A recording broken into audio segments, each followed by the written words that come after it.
Now, if you've lived here for any amount of time, you know that Shore Acres and Pinellas floods quite often, but this time it's really bad. And that's where we find Fox 13's Jordan Bowen. Jordan, tell us what you see. Hey, Linda, we are in the back of a Humvee right now with some volunteer rescuers driving down Shore Acres Boulevard, and Scott, our photographer, is going to pan over here in a second and just show you what we're seeing. Several feet of water up to people's tires, up to people's front doors.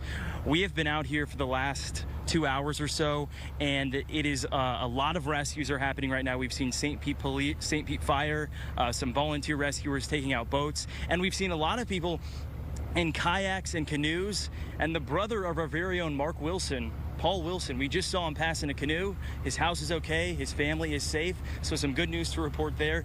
But he is like a lot of people who, for whatever reason, are coming back to just check on things. Some people chose to not evacuate, and some people are just coming to see what their houses look like right now.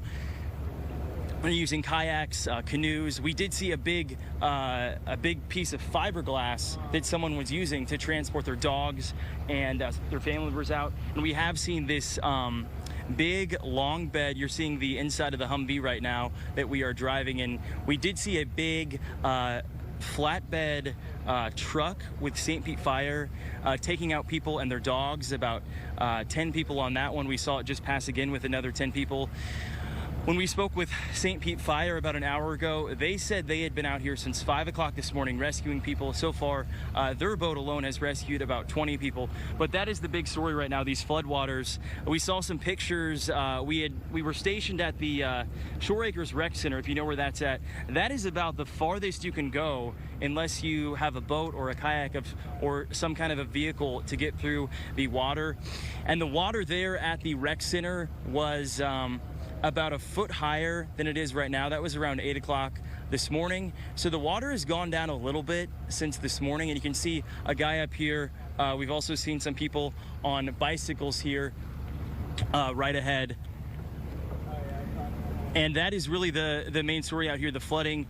People are going to continue to be out here to rescue people. There is quite a few hundred homes in this area, and all the streets are just completely covered with a few feet of water right now. We know everyone is without power. They have shut the power off in this area just to be safe.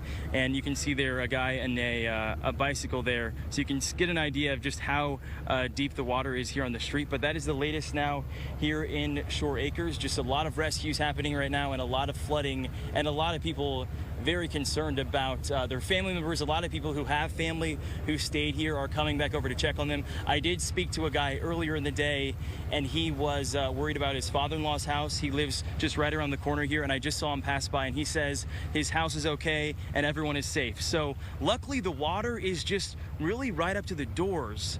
So it hasn't quite there may be a couple inches of water. I saw some photos from some people's homes on Facebook, and it was maybe an inch of water that had made it inside.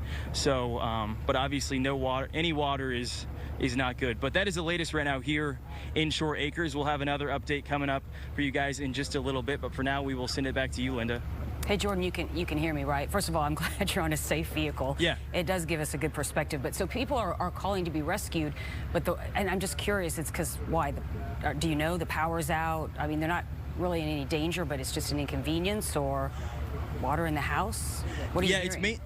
It's mainly an inconvenience. I did speak to some firefighters, and I said, is anyone hurt? Is anyone injured? And they said in the 20 people they've rescued, no one's injured. Everyone seems to be safe, but people just really, I think, want to get to dry ground, the people who stayed here. I talked to one woman. She had lived here for about 25 years, and as you mentioned in the intro, it always floods, but she says it never has ever flooded like this.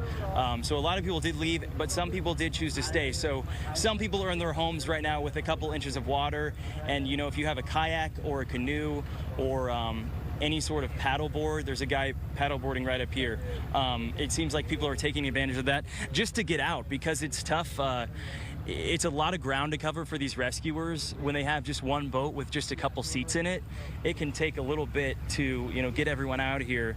So really, it's only maybe 6 6 or 8 people to get out, and then you got a full boat to take back, and it's at least a good 15 minutes, to get around here and get back. So I mean, it might take an hour to rescue 10 people. So it's going to be an effort that's going to be going on for a little bit out here. All right, and Jordan, the reporter in me wants to know, I know you've been on that truck, you may not have the answer, but where are they taking everybody? Are they just taking them to that rec center perhaps, or just to dry ground and say, hey, here you go?